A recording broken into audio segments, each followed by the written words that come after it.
Hello भाई, good morning. आवाज़ कैसी है? सब बढ़िया? ठीक है, आ जाओ। आज हम परसेंटेज का जो कल हमने जो करी थी, परसेंटेज का कंसेप्ट लेक्चर थर्ड, उसके कुछ और अच्छे क्वेश्चंस लगाने वाले हैं। आज कोई नया टॉपिक स्टार्ट नहीं करूंगा मैं, कल मैं सक्सेसिव पढ़ाने वाला हूँ। ठीक है, और भाई प्लीज़ थोड़ी वीडियो को देख लिया करो और प्लीज़ थोड़ा सा ना मतलब सपोर्ट वगैरह दिखाया करो यार। तुम लोगों के डाउट ही सॉल्व कर रहा हूँ मैं यहाँ पे। ठीक है, ऐसा कुछ मेरे को कुछ ऐसे कुछ इंस्टीट्यूट वगैरह नहीं खोलना है, मैं एक डाउट सॉल्व कर रहा हूँ और आप लोग फिर भी व्यूज़ नहीं दे रहे और वीडियो नहीं देख रहे भाई, और कमेंट वगैरह तो खैर छोड़ ही दीजिए आप लोग। आइए पहला क्वेश्चन करते हैं। एक नंबर है y, जिसको हम 25% कम कर देते हैं। 25% कम करने का मतलब 3/4 हो गया, क्योंकि 25% का मतलब 1/, तो वो क्या बन जाता है z का 120%। 120% का हम कैसे लिख सकते हैं? 6/5। हमने y को यहीं रखा, z को लेके आए यहाँ पे, और z को जब यहाँ पे लेके आए तो 3 से तो ये 2 बार में चला गया और 4 उधर जाके मल्टीप्लाई हो गया, 8 हो गया और 5 हो गया। ठीक है, आइए what percent of Z is Y. अब जो जेड है वो वाई का कितना परसेंट है? जेड, एक मिनट, जेड का कितना परसेंट वाई है? यानी कि अभी देखिए मैंने गलत पढ़ लिया था और ऐसी एग्जाम में इसलिए हो जाती है। सेम टू सेम उसी फॉर्मेट में लिखा हुआ है, हम 100 से मल्टीप्लाई करेंगे और 5 से दूनी 10, 20 और 8 तिया 16। ये हो गया हमारा पहला आंसर। ठीक है, आइए ऐसी सेकंड वाला करते हैं। A is 20% more than B. ए जो है वो बी से 20% ज्यादा है, तो ए को हम यहाँ लिख देते हैं, बी को यहाँ लिख देते हैं, सी को यहाँ लिख देते हैं। ए जो है वो बी से 20% ज्यादा है, तो हम इसको ऐसे लिख सकते हैं, क्योंकि 20% का मतलब क्या होता है? 1/5 होता है। और देखिए बी इज 40% लेस देन सी। 40% का मतलब क्या होता है? अगर सी 5 है तो ये कितना है? उसका 2 है, तो 40% कम है यानी 3 है। समझ आया क्या हुआ यहाँ पे? 40% का मतलब होता है ना कि 2/5, तो 2 कम है 5 से, तो यानी कितना है? 3 है। ठीक है, चलो। और उसके बाद आगे क्वेश्चन क्या है? D is 25% more than. D को यहाँ पे लिखने की जरूरत नहीं है, क्योंकि उसका कंपेरिजन ए से है, तो उसके बगल में भी लिख सकते हैं। ये जो हम नाम देते हैं ना ए बी सी डी, ये हम बस एक अपने इजी करने के लिए देते हैं। 25% मोर देन, तो अगर ए 4 है तो ये कितना हो जाएगा? 5। ठीक है भाई, समझ आ गया? अब जो खाली स्थान है ना उसको भरो। यहाँ पे क्या आएगा? 5, यहाँ पे आएगा 6, यहाँ पे क्या आएगा? 3, यहाँ पे आएगा 3, यहाँ पे आएगा 4, यहाँ पे क्या आएगा? 4। समझ आया? ये जो मैंने मिक्सिंग वाली क्लास में सिखाई थी, जो कि आप लोगों ने देखी नहीं होगी। आ जाइए हम इसको आगे सॉल्व करते हैं और लेट्स गो। 6×5 30, तिया 90, 6 दूनी 12, 6 18, 18 दूनी 36, दूनी 72, 5 चौके 20, तिया 60 और 25, 25 चौके 100। ठीक है, अब क्या क्वेश्चन पूछा? देन बाय हाउ मच, छोड़ो हिंदी में करते हैं। तो डी बी और सी के योग से कितना प्रतिशत कम है? डी है कितना? 90, और इन दोनों का योग कितना है? 160। कितना कम है? 70 कम है। कितना कम है? 70 कम है। किससे 70 कम है? किससे कम है? जिसपे देन लगा हुआ। देन किस पे लगा हुआ है? बी और सी पे, यानी कि 160 से। और मल्टीप्लाई क्या कर देंगे? 100। ये इससे गया 4 से 16 बार में, 4 चौके 16 और 4 से 25 बार में 25 सात कितना होता है? 175। 175 को हम 4 से डिवाइड कर देंगे, और 175 को जब हम 4 से डिवाइड करेंगे तो हमारा आंसर कितना आ जाएगा? 4 चौका 16, 4 तिहाई 12, 33.7 के आसपास आएगा आंसर। ये रहा। ठीक है, अगला क्वेश्चन करते हैं, आ जाइए। ये जो क्वेश्चन है, ए की जो इनकम है वो बी से, पहले तो हम लिख लेते हैं। A is income is 60% more than B. A की जो इनकम है वो बी से 60% ज्यादा है, यानी कि ए की इनकम, अगर बी की इनकम अगर 5 है तो इसकी इनकम कितनी? 8 है। और सी की जो इनकम है वो 45% कम है total income of A and B के। ओके, तो जो ए और बी का जो टोटल इनकम है उसे 45% कम है। टोटल इनकम कितनी है ए और बी की? 13। उसे कितना कम है? 45, यानी कितना है? 55/100 है। इतना किस किस को समझ में आया? और 55/100 को हम क्या लिख सकते हैं? 11/20 लिख सकते हैं। समझ आ रहा है? और हम देखो, हम हमारी जो ये इक्वेशन है इसको हम ना 20 से मल्टीप्लाई कर देंगे। क्यों? क्योंकि यहाँ पे अपॉन में 20 बन रहा है, और हम अपॉन में रेशियो में अपॉन में रखना पसंद नहीं करते, तो यहाँ का 20 हटा के हम 20 से सबको मल्टीप्लाई कर देंगे। तो अगर 8 को 20 से मल्टीप्लाई करेंगे तो कितना हो जाएगा? 160 हो जाएगा। ठीक है, 160 हो गया। 20 को अगर 5 से मल्टीप्लाई करेंगे तो 100 हो जाएगा। और बाकी 13 इंटू 11 तो 143 होता ही होता है, 143 होता ही है, ठीक है 143। लेट्स गो आगे करते हैं, क्वेश्चन पढ़ते हैं आगे क्या लिखा हुआ है। सी की आय ए की आय से कितना प्रतिशत कम है? सी की आय कितना है 143, ए की आय 160, तो कितना कम है? 17 कम है। किस पे कम है? 160 पे। इंटू कितना करेंगे? 100। जीरो से गया जीरो, दो अट्ठे 16, दो से गया 5 बार में, और 17 पच्चे कितना होता है? 85। टेबल याद कर लिया था। अपॉन में क्या लगेगा? 8। तो देखिए 8 हिक्कम 8, दूसरे पेन से करता हूँ, 8 हिक्कम 8, और 8 जीरो जा जीरो, 8 45 अच्छक 48, 10.6 के आसपास आ रहा है। तो हमको पूरा नहीं सॉल्व करना, सीधे ऑप्शन देखना है, टिक मारना है, आगे बढ़ना है। ठीक है भाई, नेक्स्ट क्वेश्चन करते हैं। 37th पता नहीं क्या है नंबर लिखा हुआ है। 40% of 1/3 number is equal to the, देखो हमको कुछ नहीं करना, हमको सीधे सीधे जो जो देखा गया ना 40% यानी कि 2/5 ऑफ 1/3, 1/3, ठीक है, of a number is equal, हम इस नंबर को मान लेते ए, ठीक है, टू 30% यानी कि 3/10 of 1/5 of another number, another number को मान लेते हैं बी। ये जो इक्वेशन मैंने बनाई है, ये कितने लोगों की बुद्धि में घुसा? और भाई प्लीज ये क्वेश्चन बहुत अच्छा है, और मैं तो चाहता हूँ कि क्वेश्चन आ जाए, आप लोग लीड ले जाओगे आगे, बहुत ज़्यादा मतलब एडवांटेज होगा। देखो इसके 5 से इसका 5 गया, ठीक है, और तो मेरे ख्याल से कुछ कट नहीं रहा है, तो ये कितना हो गया? मैं आप लोगों के लिए सारे स्टेप्स खोल के लिखूंगा, ठीक है। 2/3 ए इज इक्वल टू 3/10 कितना? बी। ये 3 है, 5 मत समझ लेना। ओके, अब देखिए आगे क्या करना होता है हमको। हमको आगे बस अब बस सॉल्व करना है, डेट्स ऑल, हो गया खत्म। अब कुछ दिमाग नहीं लगाना। ए को ऊपर रखना है, बी को नीचे लेके आ गए, जो ये वाला 3 है यहाँ चला जाएगा, और ये जो ऊपर होता है वो नीचे चला जाता है, ये तो आप लोगों को पता ही होगा बेसिक। तो ये कितना हो गया? 9/20, 9/20 हो गया। हमसे क्वेश्चन क्या पूछा गया है? अच्छा यही रेशियो है, ठीक है भाई, हो गया आंसर। चलो नेक्स्ट क्वेश्चन करते हैं, आ जाओ। इफ राम की जो इनकम है 70% ज्यादा है श्याम की इनकम से, राम की इनकम जो है वो श्याम की इनकम से 70% ज्यादा है, यानी कितनी कितनी इनकम होगी ये बताओ। श्याम की इनकम 100 है, तो राम की इनकम 70% ज्यादा यानी 170 होगी, ठीक है, इतना समझ गया तुम लोग।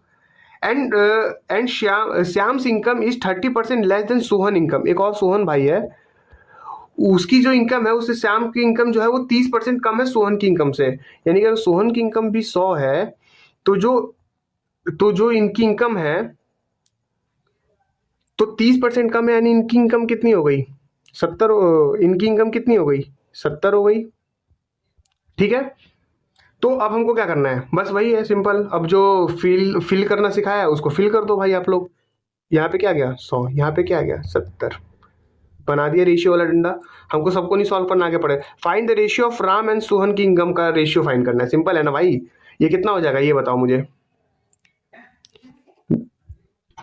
आ जाओ जी। एक चीज आप लोगों को पता होगा कि जो जीरो है ये आपस में कट जाएंगे, क्यों? क्योंकि रेशियोज, हमको रेशियो लेना है, और रेशियो क्या होता है? सिंपलेस्ट फॉर्म होता है।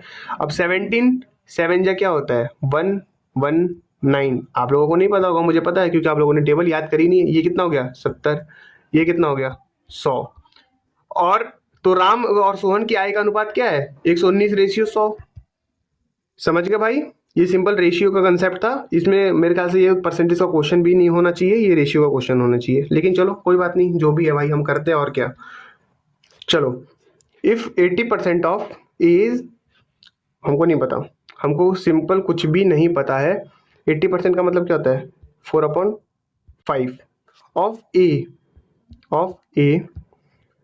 50% इसका, और जो ए का जो 50% है यानी कि 1/2 is equal to thrice, thrice का मतलब क्या होता है? 3 ऑफ डेट ऑफ बीज, वो भी किसका? बी का।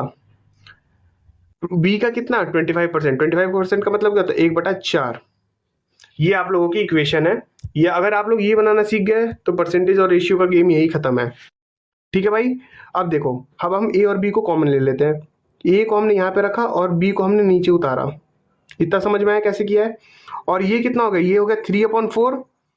एक मिनट, इसको अभी ना थोड़ा सा थोड़ी एक स्टेप और खोल देता हूँ, वरना फिर बच्चों के ना इसमें डाउट आ जाएंगे, बहुत सारे बच्चे हैं वैसे भी।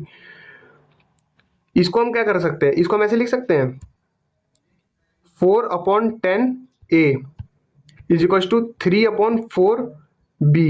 ये लिखने के लिए कौन कौन सहमत है। तो अब हम ए को यहाँ पे लिख सकते हैं और बी लिख सकते हैं। और देखिए, ये 10 जो गया इसे मल्टीप्लाई हो गया यानी 30 हो गया, और ये जो 4 है इसे मल्टीप्लाई हो गया क्या हो गया, 16 हो गया। ओके, काम डाउन भाई, इजी रखो, हम कर लेंगे। चलो भाई, चलो चलो चलो चलो आगे बढ़ते हैं। हाँ क्या था, अरे यार, ठीक है, एक मिनट एक मिनट एक मिनट एक मिनट एक मिनट, चलो लेट्स गो। हाँ, ये काटा मैंने 15 बार में, और ये 2 से काटा मैंने 8 बार में।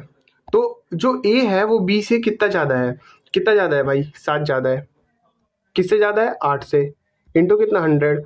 और 7/8 कितना होता है, 8/8 होता तो 100% होता, और 1/8 कितना होता है, 12.5। यानी कि 12.5 कम करेंगे यानी 87.5% के करीब होगा, 87.5% के करीब होगा। ठीक है भाई, ये लो। और तुमको भी लग रहा होगा भाई ये कैसे करा तुमने, भाई याद करिए हमने परसेंटेज। हाँ, और जिस चीज़ की मैं बात कर रहा था कि मैं भाई तुम लोगों के लिए कुछ लाने वाला था, यहाँ से मैथ हो गया आज खत्म। आज हम करेंगे रीजनिंग के 2 क्वेश्चन लाया हूँ बस मैं। देख लेना कि मतलब ऐसे ऐसे क्वेश्चन चलेंगे कि नहीं, बस ये एक्सपेरिमेंट है आप लोगों के लिए। देखता हूँ आप लोग मतलब साथ दे पाते हो कि नहीं। ठीक है, इसमें लेट्स गो। इसमें बोला गया है कि सेलेक्ट द नंबर, जो मतलब कि सिंपल है, यहाँ पे क्या नंबर आएगा बस इसकी बात करनी है। हिंदी में भी देख लीजिए, यहाँ पे क्या नंबर आएगा इसकी बात की गई है। ठीक है, आइए देखते हैं। 96 और 77 में कितने का अंतर है, सोचिए। यानी कि माइनस का 19 हुआ है। और 77 और 60 में कितने का अंतर है, माइनस का 17 हुआ है। ओके, 60 और 47 में कितने का अंतर है, माइनस का 13 हुआ है। और 47 और इसमें कितने का अंतर है, इसको 40 कर देते हैं और इसको 51 कर देते हैं, यानी कि कितने का, माइनस का 11 का हुआ है। यानी कि कुछ मतलब वैसे मैच नहीं कर रहा। लेकिन एक चीज देखो, क्या ये सब प्राइम नंबर नहीं लग रहे तुम्हें, 19, 17, 13, 11, और 11 से पहले वाला कौन सा प्राइम नंबर होता है, ये बताओ बताओ बताओ बताओ भाई। मैथ जानते हो ना तुम लोग, भाई वीडियो देखते नहीं हो आप लोग। 11 से पहले प्राइम नंबर कौन सा आता है, 7, क्योंकि 8 भी कट जाता है, 9 भी कटता है, 10 भी कटता है, तो 7। और 36 में से 7 जाएगा तो कितना बचना चाहिए, 29। ठीक है भाई, यहाँ पे कितना आना चाहिए, 29। ये हमारा, और तुम लोग सोचोगे भैया ये आपने क्वेश्चन कहाँ से उठाया, ये हमारा जो हमने मॉक दिया था संडे को उसका क्वेश्चन है। ठीक है, समझ आ गया कैसे किया है हमने। आ जाइए। और कुछ बच्चों का जो ये वाला डाउट रह रहा है ना, ये सिटिंग अरेंजमेंट का, आ जाओ इसको कर लेते हैं। ठीक है, मैं यहीं पे कर देता हूँ भाई। ठीक है, ऐसे कुछ एक बढ़िया सा कलर लेंगे, ठीक है, ताकि ना आप लोगों को विजुअल हो। जो कितने लोग हैं, 3 4 5 6 लोग हैं ना, गोला बनाओ। एक मिनट, गोला बनाओ अरे ओके, कितने लोग हैं, 1 2 3 4 5 6 लोग हैं। एक गोला बनाओ। सबसे पहले इसको करने का तरीका, 1 बिठाओ, 2 बिठाओ, 3 बिठाओ, 4 बिठाओ, 5 बिठाओ, 6 बिठाओ। लेकिन हाँ, एक चीज ध्यान रखना, एक के सामने सामने बिठाया करो, ठीक है, अच्छा रहता है। D is seated to the right of I. एक काम करूँ क्या मैं इसको, मैंने एक पेज को ना ऐड करता हूँ, एक पेज ऐड करता हूँ ना, और वहां पे समझाता हूँ, क्योंकि ना फिर हिंदी वाले बच्चे को ना समझ नहीं आएगा, क्योंकि वो ना अटक जाएंगे वहां पे। आओ।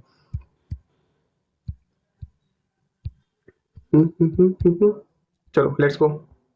ठीक है, सबसे पहले अगर ऐसा क्वेश्चन आता है तो हम अभी क्या मैंने बताया, क्या बनाना होता है, हमें एक सर्कल बनाना होता है। एक सर्कल बना दिया हमने, जिसमें हमने 6 डंडे खींच दिए, 4 5 6, क्योंकि 6 लोग हैं, 8 लोग होते तो 8 वाला खींचेंगे, 8 वाला भी करेंगे, अभी आने दीजिए। D is seated to the right of I. D जो है वो आगे देखो यहाँ पे क्या लिखा हुआ है। हाँ, तो डी डी आई के दाई ओर बैठा है, यानी कि आई को हम कहीं बिठा देते हैं। आई को मान लेते हैं हमने बिठा दिया आई को, हमने आई को बिठा दिया यहाँ पे। आई अगर यहाँ पे बैठता है तो डी कहाँ बैठा है, डी आई के दाई ओर बैठा है। डी आई के दाई ओर बैठा है, दाई का मतलब क्या होता है, राइट साइड, यानी डी कहाँ बैठा है, यहाँ पे बैठा है। समझ आ रहा है क्या कर रहा हूं मैं, ठीक है। और जो टी और ठीक है, चलो आगे क्या कह रहा है, जो D is seated to the right of I who is opposite to T, जो कि टी के अपोजिट में है। डी आई के दाई ओर बैठा है जो टी के सामने है, यानी कि आई कहाँ बैठा है, आई कहाँ है, टी के सामने, यानी यहाँ पे कौन आ गया, टी। ठीक है भाई, हमको पढ़ पढ़ के बिठाना है। B is not next to J, B जो है वो जे के बगल में नहीं है। अब देखो, बी जे के बगल में नहीं है यानी कि जे यहाँ पे हो सकता है। ठीक है, क्योंकि अगर बी यहाँ पे बैठेगा या फिर यहाँ पे भी हो सकता है, तो हम इसके बारे में भी कुछ नहीं पता, तो हम इसको अभी नहीं लिखेंगे, हम आगे देखते हैं आगे क्या लिखा हुआ है उसको करते हैं। Who is B is not next to J who is to the right of T, B is not next to J, B जो है वो जे के बगल में नहीं है, जो जे है वो टी के पास बैठा हुआ है। देखो, B is not next to J, B जो है वो, देखो यहाँ पे बी जे के बगल में नहीं है, बी जो है वो जे के बगल में नहीं है, जो टी की दाई ओर बैठा है। जो जे है ना वो कहाँ बैठा हुआ है, टी के दाई ओर बैठा हुआ है। कौन बैठा हुआ है टी के दाई ओर, जे बैठा हुआ है। ठीक है, और बी उसके बगल में नहीं है, यानी कि यहाँ पे तो बी किसी भी हालत में नहीं आएगा, यानी कि बी के लिए एक ही जगह बची हुई है, अब वो यहीं पे जाएगा भाई। ठीक है, और बस हो गया, हम जो यहाँ पे बचेगा वो ये आंसर हो जाएगा। मतलब जो यहाँ पे बचेगा उसको हम भर देंगे। ए की बाई और कौन बैठा हुआ है, पहले तो देखो ए कहाँ बैठा हुआ है, ए को हम मतलब ए यहाँ पे बैठा हुआ है, ए की बाई और कौन बैठा हुआ है, ये हो गया दाई और, ये हो गया बाई और, तो यहाँ पे हमारा आंसर क्या आ गया। यहाँ हमने सीखा कि दाएं और बाएं का एक छोटा सा सिटिंग अरेंजमेंट का कंसेप्ट था। इस क्वेश्चन को समझ गए आप लोग। ठीक है, एक और बार समझा दूं, देखो D is seated to the right of I, जो डी है वो आई के राइट में बदला है, बैठा है, यानी कि दाएं में बैठा हुआ है। इतना समझ गए, आगे बढ़ते हैं। और जो टी के सामने है, यानी कि जो ये आई की बात करी गई है, आई जो है वो टी के सामने है, ऐसी बी और जे में जो टी के सामने है वो कौन है, जो पहले वाला है। उसका अच्छे से पढ़ो, हिंदी जो इंग्लिश मीडियम में भी है एक बार उसको हिंदी मीडियम में भी, हिंदी वाले क्वेश्चंस भी देख लिया करो। ठीक है भाई, तो अब मेरे को ना जरा सा मैं ग्रुप में कल मतलब आज पोल डालूंगा, उसमें मुझे बता देना कि ऐसी क्या मैं 20 क्वेश्चन ला के आप लोगों को करा दूं, जिससे ये होगा ना कि हम लोग छोटे छोटे कंसेप्ट्स वगैरह कर करके सारी मतलब पूरी रीजनिंग खत्म कर देंगे। बहुत बच्चे ऐसी गलती करते हैं ना, जो सोचते हैं कि हम एक क्लास लेंगे, रीजनिंग ऐसे नहीं पढ़ी जाती। रीजनिंग के हमने 20 क्वेश्चन लगाए, मान लीजिए 16 क्वेश्चन सही हो गए, 4 क्वेश्चन जो गलत हुए हम उसकी क्लास लगाते हैं। ठीक है, तो ऐसे ही हमारा सिलेक्शन हो जाएगा भाई, अगर आप लोग हमारे साथ लगे रहेंगे तो। भाई देखिए मेहनत कर रहा हूँ मैं, और आप मानेंगे नहीं, अभी 17 मिनट 38 सेकंड की वीडियो शूट हुई है, इसको मैं आधे घंटे से शूट कर रहा हूँ, तब ये हालत है, और पसीने में भर गया हूँ। भाई प्लीज़ थोड़ा सा व्यूज़ वगैरह थोड़ा सा देखा करिए वीडियो को और समझा करिए भाई, क्योंकि हमको यूट्यूब पे व्यूज़ से मतलब नहीं है, हमारे रिजल्ट से, हमारा रिजल्ट ख़राब नहीं होना चाहिए भाई। बहुत मुश्किल से चैनल बनाया भाई, तो भाई आपको भी पता है भाई कितनी मेहनत लगती है आजकल। अब देखिए जो मेरा ये वाला चैनल है, इस पर अभी तक 200 तो हुए नहीं, तो सोचिए 12,000 करने में कितनी मेहनत लगी होगी। तो भाई हमें अपना रिजल्ट नहीं ख़राब करना भाई, प्लीज़ मेहनत करो। और भाई फिर वही बात कहूँगा मैं, फर्स्ट अटेम्प्ट में ही निकल जाओ भाई, बहुत बड़ा दलदल है, फंस जाओगे तो निकलना मुश्किल हो जाएगा। ठीक है भाई, चलो गुड लक, जय हिंद भाई।